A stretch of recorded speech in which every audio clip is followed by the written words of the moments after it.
Thank you, Mr Speaker. My question's to the Minister of Finance. Does he stand by his statement on the 18th of December 2008, a month after the general election, that, quote, "I want to stress that New Zealand starts from a reasonable position in dealing with the uncertainty of our economic outlook," end quote? The Honourable Bill English. Mr Speaker, with respect to the relative level of public debt at the time, yes, I do.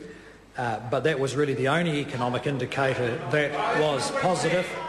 The government had at the time produced a budget forecasting rising unemployment, inflation over 5%, a decade of deficits and private debt in New Zealand out of control, as well as a housing bubble and a failing export sector. The Honourable Annette King. A supplementary question, Mr Speaker. What did he mean when he also said on the 18th of December 2008, after the election and after the global financial crisis had hit, that, quote, "In New Zealand we have room to respond. This is the rainy day the government is saving up for," end quote? And did it relate to the previous government paying off debt, even when criticised by him for doing so? The Honourable Bill English. Mr Speaker, what I meant was exactly what the statement referred to, and that is, at the time, government debt was relatively low, although I might say the government didn't actually pay off debt. It actually just let the economy grew, and relative to the economy, the debt stayed flat. But I might point out to the member, the headlines at the time read like this: Treasury books a sea of red ink. That was after the government's budget. And in this one, economic update shows growth in all the wrong places. If Labor don't understand what a mess they left the economy in, then they don't understand the economy. Point of order, Point Mr. of order, Speaker. Honourable Annette. Mr Speaker, my question was very straight. It didn't require the nastiness at the end of it about the previous Labor government. Order, a point of order is being heard. I listened very carefully to the question. I listened very carefully to the answer.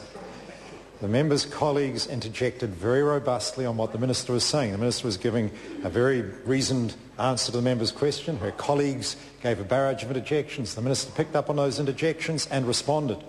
And he's at liberty to do that. If, I cannot insist the Minister be, behave absolutely exemplary, in an exemplary fashion if the member's own colleagues let fly a barrage of interjections. So, it's got to work fairly on both sides. The Honourable Annette King, supplementary. Supplementary question, Mr Speaker. Was the Governor of the Reserve Bank, Alan Bollard, correct when he said in 2008 that New Zealand, quote, "have enjoyed a decade of growth, the longest period of economic growth since post-World War II era. Inflation has been low, averaging 2.2% since 1998, end quote. If not, why does he believe Dr Bollard is correct now when he says that inflation will be around 2% in 2012-13? The Honourable Bill English. Well, Mr Speaker, I disagree with the Governor of the Reserve Bank's assessment of the economy at that time. In fact, inflation was over 5%. That's a matter of fact. The government's books were headed into the red. The export sector had been shrinking for 5 years. Government spending was out of control and unemployment was heading up. And that was before the global financial crisis. Amy Adams. Thank you, Mr Speaker. Supplementary to the Minister. What reports has he seen about the state of the economy in late 2008? The Honourable Bill English. Well, Mr Speaker, this one from the Christchurch Press, 7th of October 2008, under the headline Grim Numbers. Cash deficit of $5.9 billion this financial year and $30 billion over 4 years. House prices down by 11% by March. Consumer price index 4.5%. Debt to balloon to 24.5% of GDP by 2012. Tax revenues down $3.1 billion. Current account deficit $14.5 billion, which was pretty much close to a record. That's what was said at the time. Treasury books, sea of red ink, grim numbers. The Honourable Annette King. Question, Mr Speaker. Was the Governor of the Reserve Bank correct when he said, quote, "the international financial crisis actually played little role in the early part of New Zealand's economic recession. Rather, it was the drought falling house prices and higher petrol prices that dragged New Zealand's GDP growth negative over the first 3 quarters of 2008? And has he put in place policies to control drought, higher petrol prices and falling house prices? If not, why not?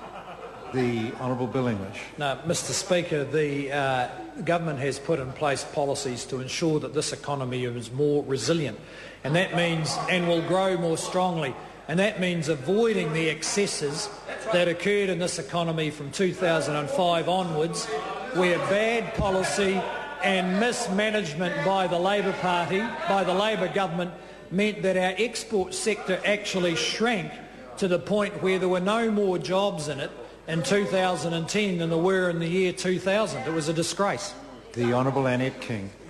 Was the International Monetary Fund correct when they stated soon after the election of 2008 that, quote, New Zealand is in a better position than most advanced countries to face the global storm, given its sound macroeconomic policies, including a flexible exchange rate, low level of public debt, flexible labour markets and a healthy banking sector?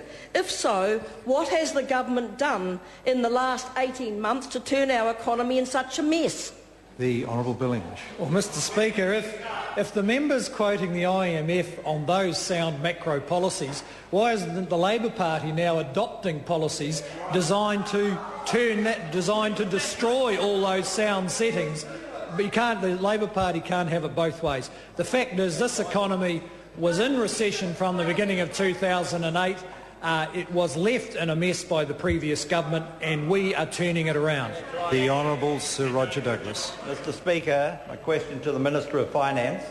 Was the Minister, in making his statement on the 18th of December 2008, concerned at the huge surge in public spending from 29% of GDP to 34.7% of GDP that occurred between 2004 and 2008 as the Labor government abandoned all fiscal restraint?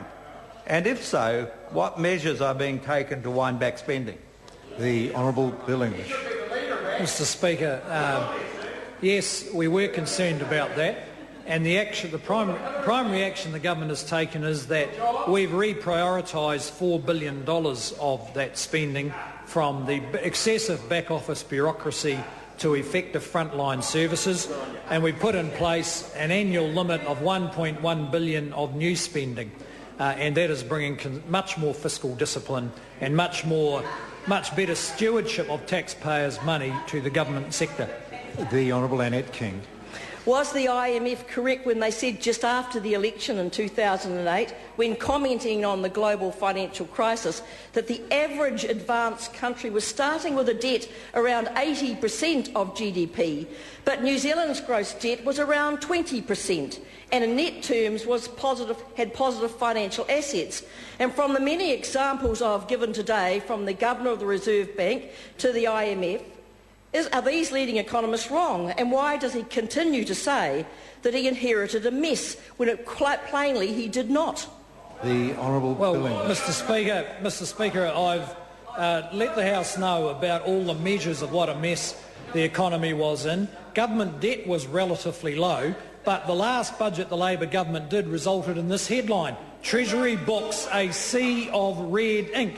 In the 2008 budget, before the global financial crisis, the Cullen government delivered 10 years of deficits. That's what they forecast.